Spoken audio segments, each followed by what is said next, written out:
ತತಾ ದೆಹಲಿ ಕಡೆ ನೀಟ್ ಪ್ರತಿಭಟನೆ ಹಂಗಿಲ್ಲ. ನಾನು ಒಂದು ಸ್ಟೇಟಸ್ ಹಾಕ್ತೀನಿ ತಡೀಲಿ ಇನ್ಸ್ಟಾಗ್ರಾಮ್ನಾಗ, ನಂದು ಇನ್ಸ್ಟಾಗ್ರಾಮ್ನಾಗ.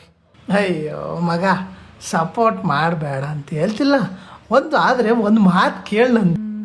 ಏನು ತಾತ, ಈ ದೇಶದಲ್ಲಿ 2023 ಅನ್ಕೊಂತೀನಿ 10,000 ಜನ ರೈತರು, ಕೃಷಿ ಕೂಲಿ ಕಾರ್ಮಿಕರು ಆತ್ಮಹತ್ಯೆ ಮಾಡ್ಕೊಂಡ್ರು.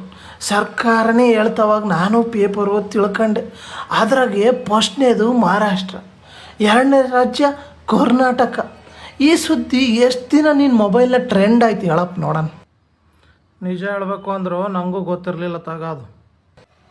ಅಷ್ಟೇ ಮಗ, ಬೆಳೆ ಹಾಳಾದಾಗ, ಮಳೆ ಕೈ ಕೊಟ್ಟಾಗ, ಸಾಲ ತೀರ್ಸೋಕ್ಕಾಗ್ದಾಗ, ಬೆಲೆನೂ ಸಿಗ್ಲಾರ್ದಾಗ ರೈತ ಎಷ್ಟೊಂದು ಅನುಭವಿಸ್ತಾನೆ, ಯಾರ್ಯಾರಿಗೂ ಗೊತ್ತಿಲ್ಲ. ನಾವು ದಿನಕ್ಕೆ 3 ಹೊತ್ತು ತಿಂತೀಯಪ್ಪ, ಹೌದಾ? ಆದರೆ ಆ ಬೆಳೆ ಬೆಳೆದಿರ್ತಾನಲ್ಲ ಅವನು ರೈತ, ವರ್ಷಕ್ಕೆ 3 ನಿಮಿಷ ಯೋಚನೆ ಮಾಡ್ತೀವ ನಾವು ಅದ್ರ ಬಗ್ಗೆ. ಹಂಗಂದ್ರೆ ರೈತರ ವಿಷಯ ಯಾರು ಮಾತಾಡಬಾರ್ದು ಎಂತಾತ? ಯಾಕೆ ಮಾತಾಡಬಾರ್ದು? ಮಾತಾಡ್ಬೇಕು, ಜೋರಾಗಿ ಕೇಳ್ಸಂಗೆ ಮಾತಾಡ್ಬೇಕು.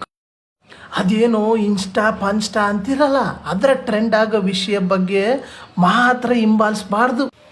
ರೈತನ ಸಮಸ್ಯೆ ಏನು, ಬೆಳೆಗೆ ಬೆಲೆ ಸಿಗುತ್ತೋ ಇಲ್ಲೋ, ನೀರಿನ ಸಮಸ್ಯೆ ಏನೋ, ಸಾಲದ ಹೊರೆ, ಕೃಷಿ ಯೋಜನೆ, ಇವನ್ನೆಲ್ಲ ತಿಳ್ಕೊಬೇಕು ಈಗಿನ ಯುವಕರು. ಅದನ್ನು ಬಿಟ್ಟು ಏನೇನೋ ತಿಳ್ಕೊಂತ. ಇನ್ಮೇಲೆ ಟ್ರೆಂಡ್ ನೋಡೋದಕ್ಕಿಂತ ಸತ್ಯ ಏನಂತ ತಿಳ್ಕೊಂಡೆ ಮಾತಾಡ್ತೀನಿ ನಾನು. ಜೆನ್ಜಿ ಜನ್ರೇಷನ್ ಕಣಪ್ಪ ಇದು. ನಿಮ್ಮ ಸೋಷಿಯಲ್ ಮೀಡಿಯಾದಾಗ ಬಂದಿದ್ದೆಲ್ಲ ನಿಜ ಅಂತ ನಂಬಿಡ್ತೀರ. ಆದರೆ ರೈತ ಸುದ್ದಿ 2 ದಿವಸ ಕೇಳೋರು ಕಡಿಮೆ, ಹೇಳೋರಂತೂ ಇನ್ನೂ ಕಡಿಮೆ. ನೆನ್ಪಿಟ್ಕೋ, ರೈತ ಉಳಿದ್ರೆ ಮಾತ್ರ ನಮ್ಮೆಲ್ಲರ ಬದುಕು ಉಳಿತದೆ. ಇದು ಯಾವುದೇ ಪ್ರತಿಭಟನೆಗೆ ವಿರೋಧವಲ್ಲ.